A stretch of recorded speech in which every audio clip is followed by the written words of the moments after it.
Hello viewers, welcome to my channel. आज हम बड़ी सोच का बड़ा जादू बुक का 13 चैप्टर का थर्ड पार्ट पढ़ने जा रहे हैं। 15 साल से मैं एक ऐसे व्यक्ति को जानता हूँ जिसे मैं बॉब डब्ल्यू का नाम देना चाहूँगा।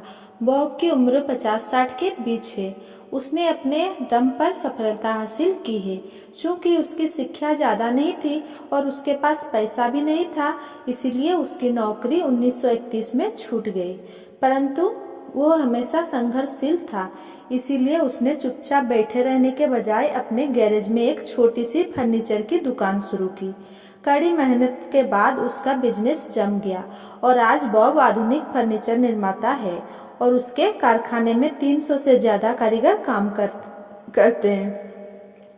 आज बॉब मिलियनरीज है। पैसे और भौतिक चीजों की चिंता खत्म हो गई है, परंतु बॉब दूसरी तरह से भी अमीर है। वो दोस्तों, संतुष्टि और संतोष के लिहाज से भी लखपति है। बॉब की ढेरों अच्छाइयों में से एक उनकी लोगों की सहायता करने की जबरदस्त इच्छा है। बॉब मानवतापूर्ण है और वे लोगों के साथ वैसा ही व्यवहार करते हैं जैसा कि वे लोग चाहते हैं और वे इसके विशेषज्ञ हैं। एक दिन मैं और बॉब लोगों की आलोचना करने की शैली के बारे में बात कर रहे थे। आलोचना करने का बॉब का मानवीय तरीका एक अद्भुत फॉर्मूला है। उसने मुझे बताया, मुझे नहीं लगता कि कोई यह कहेगा कि मैं एक कमजोर बॉस हूँ।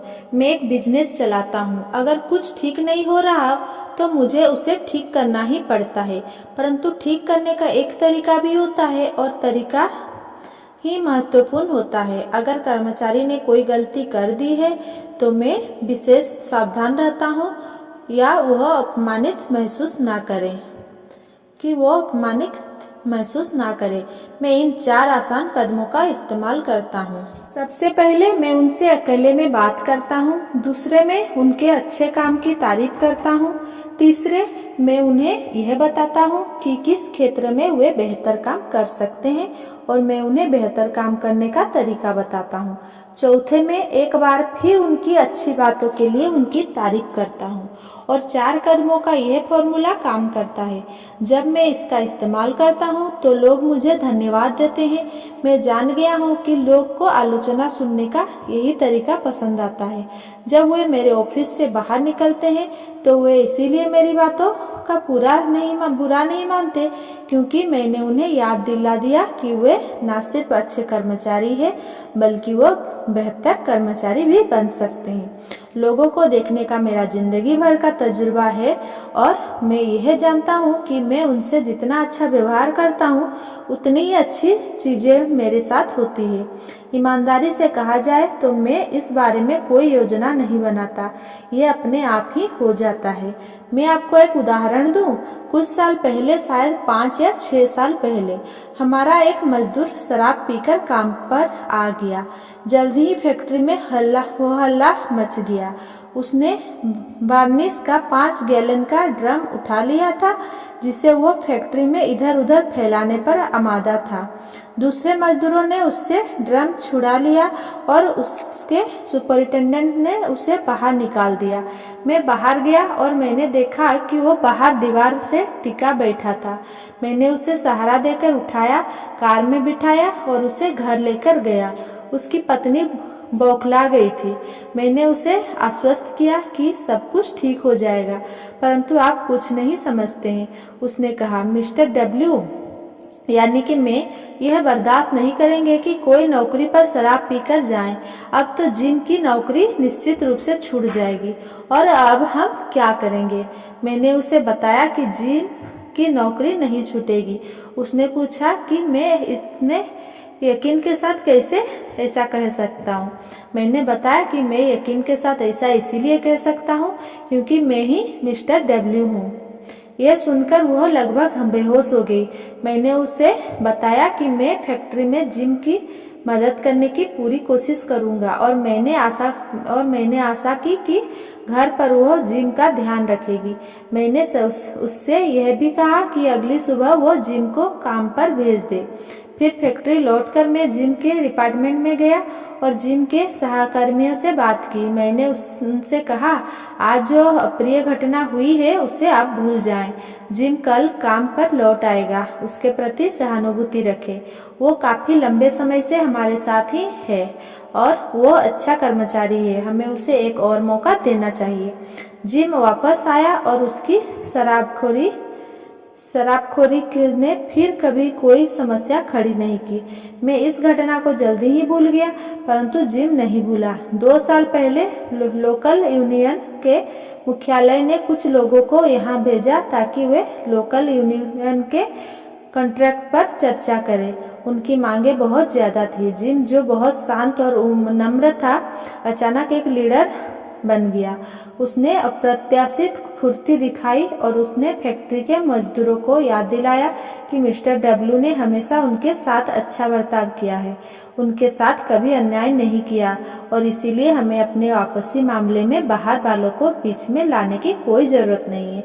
बाहरी लोग चले गए और हमने हमेशा की तरह अपना कॉन्ट्रैक्ट दोस्ताना माहौल में किया और इसके लिए जिम जिम्मेदार था।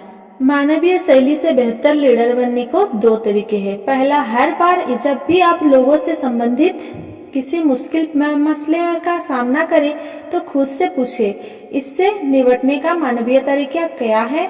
जब आपके अधीनस्थ में असहमति हो या जब कोई कर्मचारी समस्या खड़ी कर रहा हो तो इस प्रश्न पर सोचें। बॉब के गलतियां सुधारने के फॉर्मूले को याद रखें। कटुता को टालें, व्यंग से परहेज करें, लोगों को नीचा दिखाने की कोशिश ना करें, लोगों को उनकी और दूसरी की नजरों से ना गिराएं। खुद से पूछें, लोगों के साथ निपटने का मानवीय तरीका क्या है। इससे हमेशा लाभ होता है, कई बार जल्दी, कई बार देर से, पर लाभ हमेशा होता है। मानवीय बनने के नियम से लाभ लेने का दूसरा तरीका यह है कि आप अपने काम से यह बात जताएं कि आपके लिए लोग महत्वपूर्ण हैं। अपने मातहतों की नौकरी के बाहर की उपलब्धियों से रुचि दिखाएं। हर एक के साथ गरिमापूर्ण व्यवहार करें। अपने आप को याद दिलाएं कि जीवन का मुख्य लक्ष्य इसका आनंद लेना है। यह सामान्य सा सिद्धांत है कि आप किसी व्यक्ति में जितनी अधिक रुचि लेंगे वो आपके लिए उतना ही मन लगाकर काम करेगा और जब वह मन लगाकर काम करेगा तो उससे आप और ज्यादा, बहुत ज्यादा सफल हो जाएंगे। जब भी मौका मिले अपने सुपरवाइजर से अपने अधीनस्थ की तारीफ करते रहे। यह एक पुरानी अमेरिकी परंपरा है कि छोटी आदमी की तरफ वाले व्यक्ति को हमेशा प्रशंसा की नजरों से देखा जाता है। आपके अधीनस्थ आपकी तारीफ से खुश होंगे और आपके प्रति उनकी वफादारी भी बढ़ जाएगी और इस बात से ना डरे कि इससे आपके सुपरवाइजर की नजरों में आपका महत्व कम हो जाएगा। जिस व्यक्ति का दिल इतना बड़ा हो, जिसका व्यवहार इतना विनम्र हो, वह उस व्यक्ति से ज्यादा आत्मविश्वासी लगता है जो सुरक्षा के भाव से भरकर अपनी उपलब्धियों को सीखी बढ़ाता रहता है। थोड़ी सी विनम्रता बहुत काम आती है। जब भी मौका मिले अपने अधीनस्थ की व्यक्तिगत रूप से तारीफ करें, उनके सहयोग के लिए उनकी तारीफ करें, हर अतिरिक्त प्रयास के लिए उनकी तारीफ करें। तारीफ ही वो सबसे बड़ा एकमात्र प्रोत्साहन है जो आप उन्हें दे सकते हैं और इसमें आपका एक पैसा भी खर्च नहीं होता। इसके अलावा गुप्त मतदान ने कई सशक्त और जाने माने उम्मीदवारों को भी धराशायी कर दिया है। आप कभी नहीं जानते कि कब आपके अधीनस्थ आपके काम आ जाएंगे और आपको किसी अप्रिय स्थिति से बचा लेंगे। लोगों की तारीफ करने का अभ्यास करें, सही तरीके से लोगों से व्यवहार करें, मानवीय बने।